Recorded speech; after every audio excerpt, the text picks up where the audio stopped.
Alors c'est donc un président sortant, et heureux d'être sortant, heureux aussi de passer le flambeau. Alors c'est pas la première fois qu'on avait féminisé, hein. Soraya Duboc, je ne sais pas si elle est dans la salle, a été aussi présidente de cet observatoire. J'ai accepté aussi cette responsabilité après avoir été secrétaire général de la CFDT Cadre. Et comme beaucoup d'autres parmi vous ici ce soir, cet après-midi, il y a plusieurs anciens secrétaires nationaux. Voilà, je vais me rapprocher du micro. Ils me font signe, mais je n'avais pas compris que vous n'entendiez pas. Vous entendez là-haut, là? Bon, alors c'est parfait.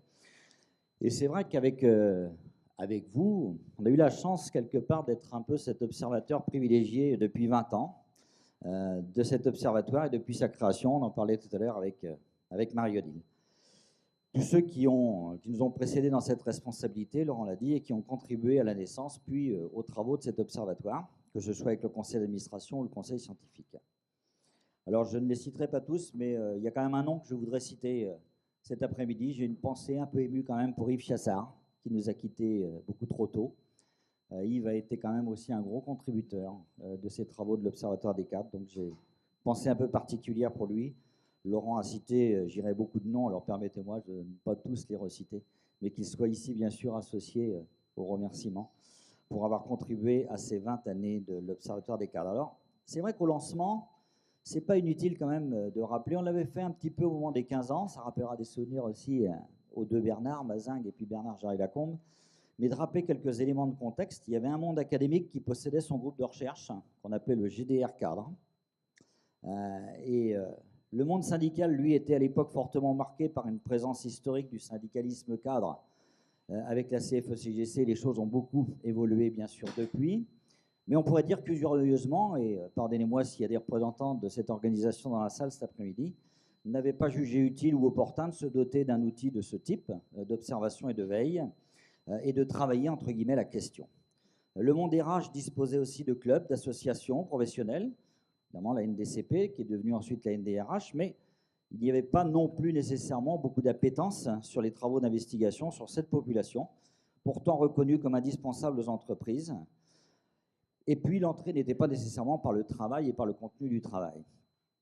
Les études du départ, d'ailleurs, portaient beaucoup sur une analyse sociologique de la population cadre, son hétérogénéité, et on s'intéressait, mais qui sont-ils dans le prolongement des travaux de ce GDR cadre. Et progressivement, la question est devenue plutôt, mais que font-ils?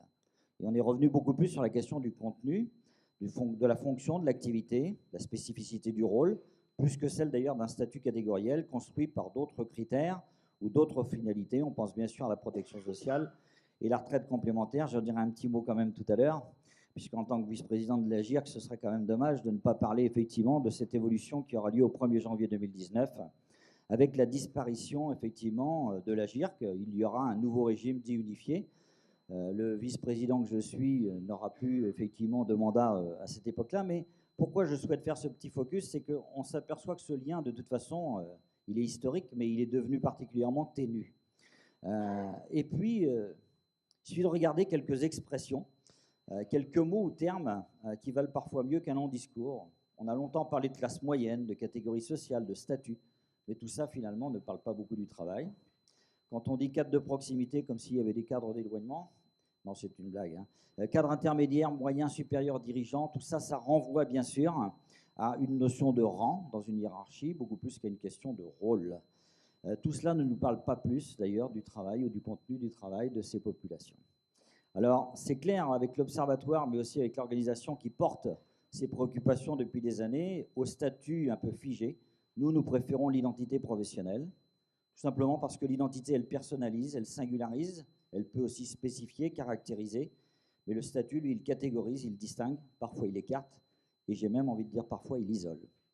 Alors 20 ans d'observation et d'analyse des réalités du travail des cadres, de ces identités professionnelles, de ces évolutions, de tous ces marqueurs, eh bien, il existe plusieurs façons d'observer, avec des critères différents, seuls ou à plusieurs. Et ça a été dit aussi par Laurent, une des singularités de notre observatoire, c'est sans doute cette pluralité des regards, des expertises, des disciplines, des acteurs et la capacité à dialoguer. Mais observer, c'est pas pour le plaisir d'observer, c'est aussi pour mieux comprendre les réalités, le monde qui bouge, c'est prendre le temps d'analyser pour mieux ajuster à la fois notre discours sur les cadres, le management, le travail. Ça peut aussi permettre d'ajuster des revendications de les rendre plus parlantes, plus audibles, plus pertinentes et, j'ai envie de dire, au final, plus efficaces. Alors, on n'est pas un institut de recherche ni un labo de recherche, mais plutôt un espace de veille, d'exploration, pour être aussi un espace d'expérimentation, plus qu'on ne le fait peut-être encore aujourd'hui. Mais en tous les cas, on est aussi un outil de production, et comme en témoigne le nombre d'actes et de colloques, de séminaires depuis l'origine. Alors, j'ai fait quand même cet exercice la semaine dernière de les passer tous en revue, je ne vais pas vous les citer. Mais quelque part, quand on regarde quand même les groupes de thématiques qui ont été abordés au cours de ces séminaires et de ces colloques, à quoi servent les cadres, la tentation du retrait, la défiance ou les conditions de la confiance, le mythe de la performance individuelle, coopérer au travail, le travail 24 heures sur 24, temps de travail, les compromis invisibles, cadre des fonctions publiques, enjeux cadres et RH, travail et numérique, économie servicielle, management et gouvernance, et puis les derniers, manager en toute connaissance d'impact, réinventer le management du management. Voilà, ce n'était que pour citer quelques exemples, mais ce sont des productions de connaissances qui sont utiles à l'action, mais aussi à la réflexion prospective. Tant l'évolution du travail des cadres et des managers, des ingénieurs, elle préfigure souvent celle de tous les travailleurs. Et je voudrais citer là aussi simplement quelques exemples autour de la relation au temps de travail et la question du décompte en jours. Citer aussi la prégnance des technologies de l'information et de la communication, des outils nomades. Si Jean-Emmanuel Ray était là, il nous parlerait du fil à la patte sans fil. Du droit à la déconnexion, qui est devenu petit à petit un devoir de déconnexion. Le devoir d'alerte également, en certaines circonstances. Enfin, tous ces thèmes ont été abordés par l'organisation. Ils ont été aussi abordés par l'Observatoire des cadres. Et finalement, on a aussi abordé la question de l'analyse critique des outils de gestion, de management et des outils de gouvernance. Je regardais l'actualité aussi de la semaine dernière. L'actualité récente, une loi Sapin 2 avec un volet autour de la question de l'alerte et des lanceurs d'alerte et de la nécessité de protéger ses publics. Un autre, sûrement sur la loi travail, qui prend en compte pour la première fois la question de la déconnexion et finalement du droit à la déconnexion. Et puis, la semaine dernière, la remise d'un rapport, effectivement, à l'exécutif, dit rapport Nota-Sénar, autour de la finalité de l'entreprise et quelque part des missions de l'entreprise. Eh bien, je me disais finalement, à la relecture de ces événements qui sont très récents, observer, prendre le temps de s'arrêter, d'analyser et de proposer, c'est finalement utile et productif. Et 20 ans après sa création, je pense que personne ne pourra contester que ce pari de l'origine ou des origines a été réussi parce que cet observatoire a trouvé son espace, il a produit. On avait déjà eu l'occasion de faire un bilan à l'occasion des 15 ans. Sa singularité reste toujours d'actualité. C'est aussi sa force, cette réunion des trois mondes. Alors au moment où nous fêtons ces 20 ans, Laurent l'a aussi rappelé, il y a une négociation qui s'est engagée sur l'avenir de l'encadrement. J'ai toujours pensé, je persiste à penser que ce n'est pas un hasard si l'organisation qui a le plus formulé de propositions dans cette négociation, c'est aussi celle qui a pris le temps d'observer, c'est celle qui a pris le temps d'analyser, c'est celle qui a pris le temps de produire. Alors en disant ça, un peu d'humilité en même temps, j'ai le sentiment que nous n'avons pas le monopole de l'analyse du monde des cadres, et on travaille en proximité avec d'autres acteurs, évidemment. On va penser assez naturellement à la PEC, mais aussi au CESI. On travaille aussi en lien avec un certain nombre de groupes de protection sociale. Mais ce qui fait bien notre singularité, c'est à la fois cette pensée autonome, notre proximité, bien sûr, avec toute cette pluralité d'acteurs. Et on n'est pas et on ne sera jamais entreprise et personnel, et ni l'Institut de l'entreprise, ni l'OSI, ni la NDRH, et on n'a pas vocation.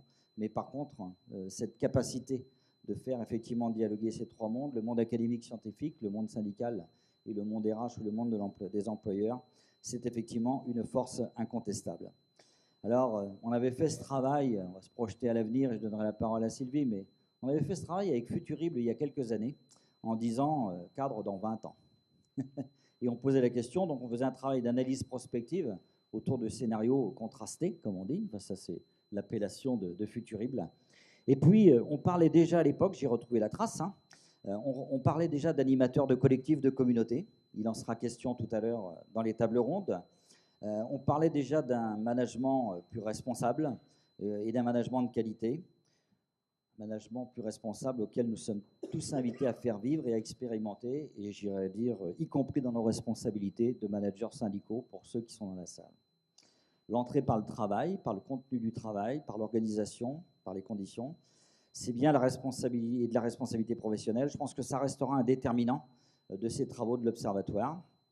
Il sera question aussi des facteurs d'attrait cet après-midi, et je pense que c'est bien aussi de réaborder ces questions-là. La fonction ne pourra en aucun cas faire abstraction des évolutions du monde du travail, mais aussi de la société de façon plus générale.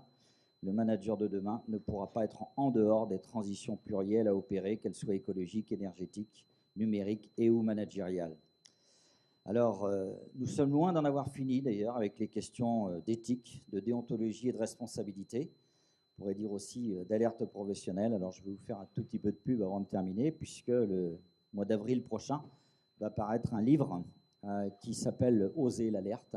C'est une production à la fois de la CFDT et de la CFDT Cadre. Il a été coécrit par Marie-Noëlle Auberger, qui est dans cette salle avec moi-même. On aura l'occasion de le dédicacer, je pense, le mois prochain. Mais tout cela pour dire qu'il y a encore finalement beaucoup d'espace, bien sûr, à explorer. Et puis le dernier mot, il est sur le lien entre cadre, management et syndicalisme. Je pense qu'on a encore beaucoup de choses à écrire dans les années qui viennent autour de tout cela. Donc, un grand merci pour ma part en tant qu'ex-président à cet observatoire. Merci d'avoir été, avec tous ceux qui sont là, je vois un tas de têtes, mais qui ont été un peu ces éclaireurs. Et je vous souhaite, au nom de tous, une très longue vie. Je souhaite une très longue vie à ce bel espace, si original et si singulier. Merci.